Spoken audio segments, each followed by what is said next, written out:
we are going to be talking about FRC judging, specifically how you can kind of maximize your submissions and the content that you're delivering to judges and your time talking to judges. So throughout this presentation, feel free to stop me at any point if you have any questions. And the first part of this is going to be pretty interactive, so the more you guys engage, the more fun this will be for all of us. So a little bit about myself. I went to Georgia Tech with a degree in biomedical engineering before I moved out here. I was a mentor and alum of Team 4468 at Fernbank Lynx back in Atlanta. This past season, I served as a judge at SFR, SVR, and in Houston. So hopefully you now believe I'm slightly qualified to talk about this, at least a little bit. If not, well, here we go. So the first part of this, you guys are going to be the judge. We're going to go talk to some teams and do some judging, so you guys can kind of get the experience of what it's like on the other side of things, and how to kind of maximize your time talking to judges. So we're going to give out an outreach award, and we're going to go talk to 2 teams. And when we're talking to these teams, I have a transcript of what they're saying up on the board. But I want all of you guys with notebooks to kind of take pretty short, quick notes about what types of things you would take notes on to bring back to the judging room to discuss and share with your other judges. Kind of as an exercise of like, what are the key points that stand out? So I'll read them aloud, and you guys follow along. If you don't have a notebook, just kind of mentally keep track of things. So team 1, we have a very diverse team with students from all different backgrounds. We are very passionate about outreach and attend several school STEM nights and community demos every year. We partner with local companies who provide us funding and donations, and in return, we do robot demos for their employees and invite them to our end-of-year banquet. In the past few years, we have started several FLL and FRC teams, and our team members volunteer at local FRC regionals each year. All right, so this sounds like a pretty good team. They seem to do a lot. So what are some things that stand out to you that you have taken notes on? Come on, more notes. Yes? They partner with a lot of companies and do demos for them. Yeah, so demos for companies. Yes? They started FLL and FRC teams. Right, so they started several FLL and FRC teams. Community outreach. Community outreach. Yeah? They volunteer at the FRC regional. Yeah, volunteering their time at a regional. The diversity in the team. Diversity. Anything else you guys have taken notes on? All right, yeah? Oh, they just sound like a genuinely good team. Yeah, so kind of highlighting the things that I noticed. Diverse, several school STEM nights, community demos, local companies, funding and donations, robot demos for employees, invite them to the end-of-year banquet, which is awesome. Over the past few years, they've done several FL and FRC teams, and they volunteer at events. All right, are you guys ready to talk to team number 2? Our team includes students from all 4 grade levels and has a 42% female representation. We place a large emphasis on outreach, attending 7 school STEM nights and 12 community demos each year, impacting over 1,500 individuals annually. We currently partner with 5 local companies who provide us with $20,000 in funding and in-kind donations. And in return, we do robot demos for their employees and invite them to our end-of-year banquet. In the past 5 years, we've started 10 FLL and 3 FRC teams, and 15 of our team members volunteer at the local FRC regional each year. Again, very good team. So what are some things that you guys took notes on? I noticed how they're a lot more specific about the things that they did compared to the last team. Yeah, so what are the things that you guys actually jotted down in your notes? Female representation, which that's the... So did you just write female representation, or did you write 42%? 42% because they gave us a number. How about the rest of you guys? I noticed they took down a lot of the same notes. Like generally they did basically the same thing. This one had more specifics, but Right. overall it was pretty much the same thing. Yeah. What other notes did you guys take down that maybe were different than for the past team? That they impacted over 1,500 individuals. Yeah, we have that 1,500 individual number. So these are the things I highlighted. Specifically, all 4 grade levels, 42% female, 7 school STEM nights, 12 community demos, 1,500 individuals, 5 local companies, $20,000 in funding and in-kind donations. Robot demos for their employees, invite them to our end-of-year banquet. In the past 5 years, they started 10 FLL teams and 3 FRC teams, and 15 of their members volunteered at the regional. All right, so here I have Team 1's notes that I highlighted in yellow compared to Teams 2. So you guys are judges, right? So which team are you giving the award to? Team 2, why? Because Yes. They were really specific. They had commonalities with Team 1, but with them they were really specific and gave accurate information. Yeah, absolutely. So they gave us a lot more specifics. Any other reasons you guys like Team 2 more? Did you guys notice that they're basically the same team? So what we can learn here is that numbers make the world a difference. So anytime you can quantify things, do it. All right, so we have our outreach awards in FRC, but we also have robot awards. So let's kind of switch gears a little bit and talk about a robot award. So we're going to do the same exercise and keep track of your notes, and it's going to be a little bit different though. This season, our team decided we wanted to be able to do everything as quickly and simply as possible. In order to do that, our robot has a 2-stage continuous elevator to be able to reach all 3 levels of the rocket, along with a dual intake to manipulate both cargo and hatch panels with the same mechanism. We use 2 limelight cameras to auto-score at any point during the match. We use a proximity sensor to know when the robot has acquired a game piece and PID loops to control both our elevator and drivetrain. All right, so what are your notes, judges? Yeah. 2 limelights. 2 limelights, yeah. That's a scary amount of money going into that. We're not worried about dollar signs right now. What other notes did you guys take about this robot? Come on, guys, as judges, this is your job. Yeah. 2-stage continuous elevator. 2-stage continuous elevator. They use the same mechanism for both goals. Yeah, dual intake mechanism. There's more here. You don't have to like come up with this off the top of your head. Yeah. Their goal is to be simple and fast. Right, so simple and fast is kind of how they're going into this. What else? Yeah. Are they kind of explaining what all the stuff they put into the robot does? Yeah, absolutely. So the things I highlighted, they want to be able to do everything. 2-stage continuous elevator, all 3 levels of the rocket, not just level 1 or level 2, a dual intake, 2 limelights. They can auto score during the match, which normally means they have some sort of camera or sensors, proximity sensor, and PID loops. All right, so we like Team 1. They have a pretty solid robot. So let's go talk to Team 2. We decided we wanted to be able to do everything as quickly and simply as possible. Our robot has a 2-stage continuous elevator with springs to offset the weight of the carriage. We designed a dual intake to manipulate both cargo and hatch panels with the same mechanism that we mounted on gas shocks to allow us to ram into field elements and make sure we are securely scoring game pieces while not damaging the robot. We have 2 limelight cameras so that when we can see the field, no matter what position our elevator is in, which lets us auto-score at any point during the game. We use a proximity sensor, PID loops to control both our elevator and drivetrain, and a limit switch to home our elevator. Also, solid team. What notes are you guys taking that might be slightly different than what we did for the last team? I'd say Let's do some hands over here. They're much more detailed about what. Right, so like what specifically are you taking notes on? So like what, as a judge, would you scribble down in your notebook? Let's phone a friend. You had your hand up? Oh, me. I noticed that they explain the impacts of each of their mechanisms on the robot. So, for example, they designed a dual intake to manipulate both cargo and hatch panels. Yeah. It's like they explain more why they want to. Yeah.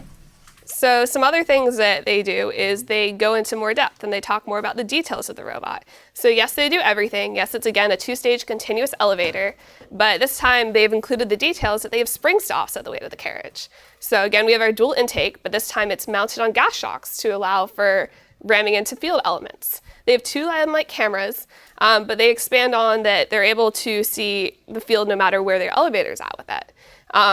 They have a proximity sensor and current monitoring, and PID loops and a limit switch to home their elevator. So they're going a little bit more into detail and giving us more things that set them apart. So again, I have a list of all the things we took notes on. So who would you give the award to? 2. 2? Why? because they're more thorough. They're more thorough. It's the same robot, so yeah, they're a little bit more thorough, so we give them the award. So I hope you had fun with that little exercise. What are some things that you learned there? Quantifying what you're talking about and also added as many details as you can without overloading. Yeah, absolutely. So quantify whenever we can and include as many details as possible. So the rest of this talk, you guys are subjected to me kind of telling you some stuff instead of being as interactive. But again, at any point, feel free to stop me. Also, this is not judges spill all the secrets or anything. This is more about just kind of how to make the most of your time, and a lot of it's coming from my experience as a mentor working with students. So first and foremost, let's talk about judges, because a lot of times I think students are terrified of judges and they see them as these scary figures who are only there to judge them and be very harsh with them, and that should not be true, and most of the time is not true. First of all, these people are volunteers. They're not forced to spend their time there. They're doing it voluntarily. So have fun with them, because they are there to have a good time as well. A lot of them are industry professionals, so you can kind of assume that they might know a little bit more about kind of industry, and if you ever get the chance, like, ask them what they do for a living, because they love to tell high schoolers all about the cool things they do in life. Some of them are alumni, which is really awesome, because they'll know all the little nitpicky details about FIRST and all the things that make us a little different than industry, but some of them are brand new to FIRST. This could be the first event that they've ever been to. So be able to kind of talk to both aspects of someone who's never been in FRC before, who you're trying to talk about your outreach programs or your robot to, or someone who's been in the program for 12 years and knows everything about it, and you can kind of nerd out a little bit more with. A lot of times they'll interview about 15 teams a day, which is a lot of teams and a lot of time, and they are kind of on a schedule, so you do want to maximize the time you have with them, and realize that they are probably stressed and seeing a lot of teams, because especially at champs that number doubles. And last but not least, they're human beings. Respect them, be nice to them, and have fun with them, engage with them, because on both ends it's a lot more fun when you guys are engaging and just having a good time. So we kind of touched on this before, but numbers are really good. On both teams I've been with, we have spreadsheets that look kind of like this, that we use normally for like chairmans, but it kind of covers all awards. So for every outreach event we attend, we include how long we spent there, how many students we brought, how many people were in attendance, and things like that, which allow us to quantify and put numbers to everything we do. But you can also pull numbers from things like how many mentors your team has, how many sponsors you have, how much funding you get in kind donations and in monetary donations. So anything you can put a number to is a lot better, as we learned from that judging exercise earlier. That's good. All right, how many of you guys have gone to the FIRST website and actually looked up the award criteria? All right, so that's like 5 people, 6 people maybe, not that many. So fun fact, all of the award criteria, aka what you're being judged against, are actually on the FIRST website. And yes, these are the same criteria that the judges use. So the award we're going to look at, for example, is the Creativity Award. So you can see here it gives us a description and the guidelines. Well, your goal should be to use those guidelines as a little rubric when you're preparing for talking to judges. So let's say you really, really want to win this Creativity Award. Well, what are the things we want to do? Well, the first guideline says a team spokesperson must be able to competently describe the creative/unique features and can trace its conception, design, manufacturing, assembly, or deployment. So you should have at least 1 or 2 people on the team who can really talk about how you came up with the idea and trace it all the way through how it's executed on the robot. It is highly original in concept or execution. This is really where those details we talked about earlier come into play, because all the details you can give a judge to set you apart from everyone else is really going to help you here. Since creativity may involve risk of failure, a team's appropriate response to challenges, including machine failure, can be considered. So this one's kind of unique to this. So it means that the robot doesn't have to necessarily perform perfectly, and you are aware of the risk, but still choose to be creative because of it. Its uniqueness has a practical application and contributes to the objectives of the competition. So it can't just be a really creative decoration on the robot, like it has to have a function. Developing it contributed to the team's success in FIRST, not just a performance on the field of competition. So a lot of times the judges care about you guys learning. So anytime you can tell a judge, like, we created this mechanism and this is what we learned from it, that's just another story they can bring back to the judges' room to help advocate for you. The team created this device/strategy rather than discovered it once the machine was built. This is true for a lot of these awards, is that the mechanisms you're talking to judges about should be things that you purposely did, not just things you accidentally came upon. So this is just one award example. If you really want more awards, definitely take some time and go on the FIRST website. It's pretty easy to find. And just read through the award criteria and see how you can kind of talk about your robot in terms of the award criteria. Pit interviews. I think this is what most students are scared of, but these are honestly the most fun, especially as a judge, because you get to interact with, as a judge, you get to interact with students and get to hear all about their robots. So I always tell teams, designate at least 2 students who are specifically there to talk to judges whenever they come by. You should have 1 student who, when a judge comes by and says, hey, can I talk to someone about your robot? They can step forward and talk about every aspect of the robot, and 1 who can do the same with the team attributes. It can be more than 2. It's great if you have more than 2, especially if you have multiple judges coming by at once. But I would pick at least 2 students who can talk to just about everything about the team. Keep answers short and to the point. As I mentioned earlier, judges could be talking to 15 teams a day, and it can be hard to hunt down all the teams and find them and make time to talk to them. So you should be able to kind of highlight the different aspects of your robots and offer to expand more. But also, if a judge asks you a question or you're trying to expand upon something, don't have 5 different students add on, because a judge will ask if they need more clarification, but 5 students adding on is just taking up a lot of time that could be spent talking about other things that could get you closer to an award.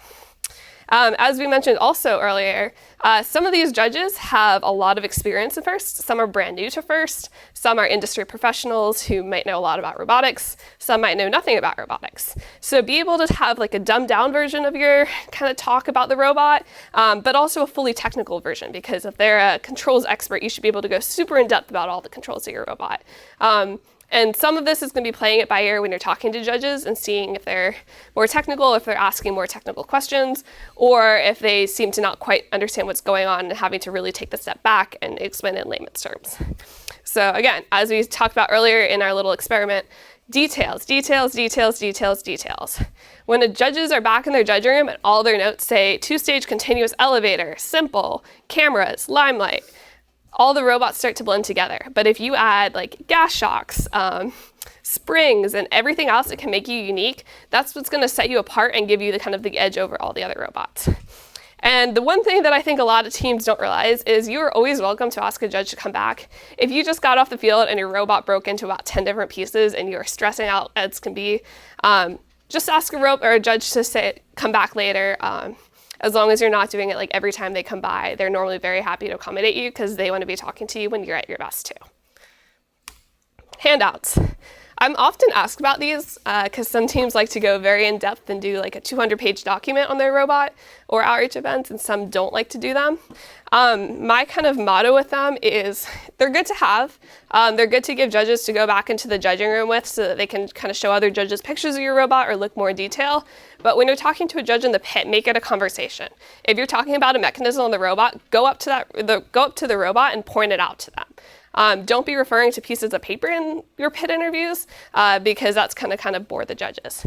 That being said, having handouts like these where you have a picture of the robot and you have pictures of the sub-assemblies that some of the time can be kind of hard to see on the robot are really great ways of giving the judges the resources they need to advocate for you later on. All right, how many of you guys have started an essay that looks like this? Only one of you guys? I'm pretty sure every single one of my high school essays look like this. So, especially the chairman's essays are very daunting sometimes. The big long one is quite long, and sometimes it's hard to figure out where to start. So my advice here is to go into it with a theme or a message. If you have a team mission statement, that's a great place to start. Create an outline. I love outlines. I think they're wonderful things. So I always like to break it down by things the team does, things they do with FIRST, and things they do beyond FIRST. And the more you can break down your outline, the easier it is later on, because you can assign the different sections to different people on your team. And if you tell everyone, write one sentence expanding on this bullet point, pretty soon you're going to have about 15 sentences. And then that's a much easier place to start than just the word "the" at the beginning of an essay. Team read-alouds are wonderful things. I don't know about you guys, but my high school English classes were very much lacking, and I'm pretty sure all my essays sounded very pretentious and did not have great grammar and didn't sound good at all. So having a team read aloud will let you kind of put yourself in check and see if you're actually conveying the message you want to, and if you're saying it in the way that you want to. Because a lot of times the judges are going to read it like in a different voice in a different context than you. So having a team read aloud is a great way to kind of double check and see if you're giving the message you want. How many of you guys like send your chairman's essays to about 10 different people to review, or like lots of different people and get lots of feedback? I see a few hands up there. Does that stress you out? Because I know that stresses me out when the entire document is just like red lines crossed out. So my advice here is have 2 reviewers outside your team, and only 2 reviewers, people that you really, really trust. Have one person, and you're going to ask them, only edit this essay for grammar and spelling, and like all of the little nitpicky things that even though you've read it 100 times, you probably missed out on. But then send it to someone and say, can you give me big picture ideas? Like, does the structure of the entire essay make sense? Or are we giving the message that we want to be conveying in this essay? And this goes into utilizing Google Docs. Do you guys all use Google Docs to do your essays? Yeah? So again, how many of you guys get overwhelmed when you have about 100 comments and everyone's commenting instead of actually making edits? I see a few nods and hands up. So the great thing about Google Docs is that it comes with a revision history. So if people are editing the essay and you don't like it, you can revert back to an older version of it. What this means is that you guys should be working on actually making edits to the essay instead of making comments or like suggestions about it, and save the comments and suggestions for questions that you really want addressed or for outside reviewers. So that way you really do place a priority on those comments and suggestions when you see them pop up. Presentation. This is also a very dreaded aspect. I know on our team, not many students like to present, but it shouldn't be. It's fun. It's a great chance to get to know the judges and let them see what your team's all about. So going into the presentation, it's a pretty safe assumption that the judges have read your essays and have a basis and like an understanding of what your team does. So the purpose of your presentation should be taking a few of the bigger highlights and expanding even more on them. Visual presentations are always better, especially if a judge is seeing 15, 20, 30 presentations in a day. They get very bored very quickly just sitting in that room. So the more engaging and the more pretty you make it look, the more memorable it is, the better for you. So limit your words, use lots of pictures and figures. We talked about adding numbers, so if you can do lots of graphical representations, that's always really helpful. And practice, practice, practice. And practice again and practice some more. The more you practice it, the more you know your lines instead of just memorizing a script, and the more confident you'll be. So confidence really is key because that's how you're going to shine in front of the judges and give your best delivery of what your team does. So in summary, if you learned anything from this, judges are human beings too. Numbers are your friends to quantify anything and everything you can. Go to the website, read the award criteria because that's what you're being judged on. Make yourself stand out in PIT interviews, specifically going into detail. Have a plan and do an outline for your essays. Keep your presentations visual. Be confident. And last but not least, make the judges fall in love with you.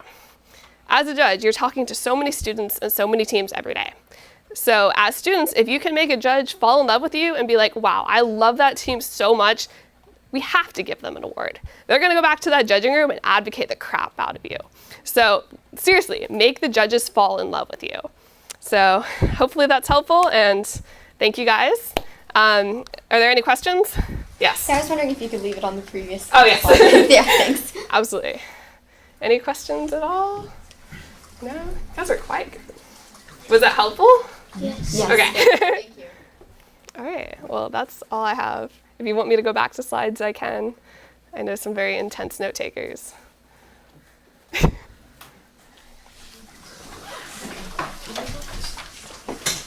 all your years of judging and awards and whatnot, have you had a favorite visual that you put out or seen by your teams? So the question was, have I seen a favorite visual that I've seen put out? I think anytime I've seen a piece of paper that has details of robots that you can't see just looking at the robot. So for example, with a lot of the 971 stuff, there's a lot of internal gearboxes, and a lot of the details that make the team stand out are much more internal and you can't see just looking at the robot. So having those kind of pictures that you've taken throughout the season of designing and building the robot that you can show to the judges to show them how it works is one of my favorite things. Yes? How often do you see a couple of teams that are neck and neck for an award, and what ends up being the tiebreaker? Details. Always the details. For the judging process, do you guys value process more or the final end result? So the question was, do you value process or the end result more? It depends on the award. It depends on the criteria.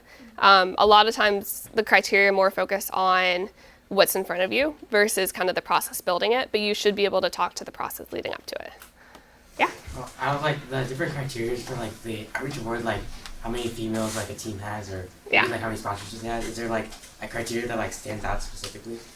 It varies by judge. So the question was like, is there a part of the criteria that judges like to see more than others? The best you can do is try to meet all the criteria an award gives you. Other than that, it really is kind of up to the judge's interpretation. If they are asking you about a certain area more than others, they're probably very interested to hear about it. So kind of be able to expand more on different areas. But yeah, it very much varies by judge. Anything else? Are you good with this slide? Yeah. All right, you want the number slide? Yeah. There we go. Thank you. You're welcome.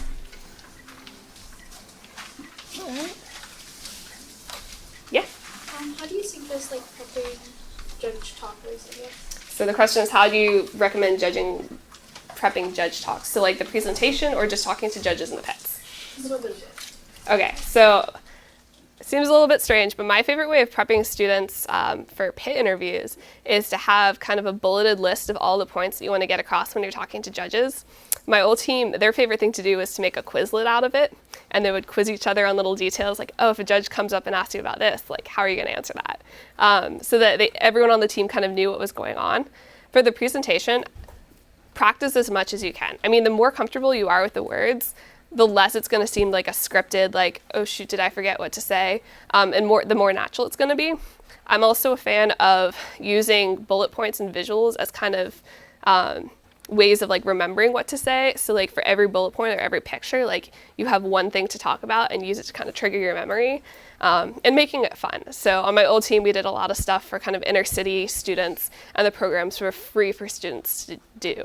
So my way of reminding the kids to mention the word free is we would call them Bernie bombs. So say like, drop a Bernie bomb here to remember that it's a free competition for these students to go to. So making it fun and making it enjoyable, but just kind of practicing and knowing what you're doing.